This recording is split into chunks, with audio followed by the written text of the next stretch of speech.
நீலகிரி மாவட்டத்தில் காணாமல் போன 50 செல்போன்களை சைபர் கிரைம் போலீசார் கண்டுபிடிக்கப்பட்டு இன்று உரியவர்களிடம் ஒப்படைக்கப்பட்டது. நீலகிரி மாவட்டத்தில் செல்போன் திருட்டு உள்ளிட்ட பல்வேறு திருட்டு சம்பவங்கள் நடைபெற்று வருகிறது.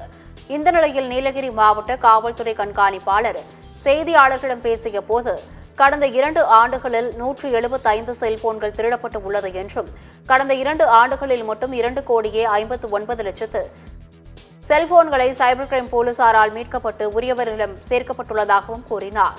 மேலும் பேசிய அவர், நீலகிரி மாவட்டத்தில் செல்போன்கள் திருடப்பட்டதாக கூறியதைத் தொடர்ந்து 50 செல்போன்கள் மீட்கப்பட்டு உரியவர்களிடம் ஒப்படைக்கப்பட்டுள்ளதாகவும் மாவட்ட காவல்துறை கண்காணிப்பாளர் சுந்தரவடிவேல் கூறினார்.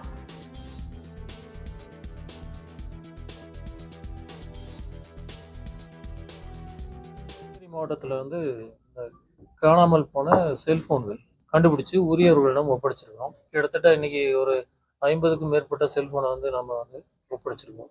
சென்ற வருடம் இந்த வருடத்துக்கு சேர்த்து கிட்டத்தட்ட இது வரைக்கும் ஒரு 175 செல்போன் இந்த மாதிரி நம்ம கண்டுபிடிச்சு கொடுத்துருக்கோம். நம்ம சைபர் கிரைம் மற்றும் லோக்கல் போலீஸ் இணைந்து இந்த வேலையை செஞ்சிருக்கோம். அதுபோக நம்ம சைபர் கிரைம் ரொம்ப சிறப்பாக பணியாற்றி கிட்டத்தட்ட 2,59,00,000 பணத்தை பாதிக்கப்பட்டவர்களுக்காக மீட்டு கொடுத்துருக்காங்க. 2021 இருந்து இது ஒரு அதிகபட்ச தொகையாகும்.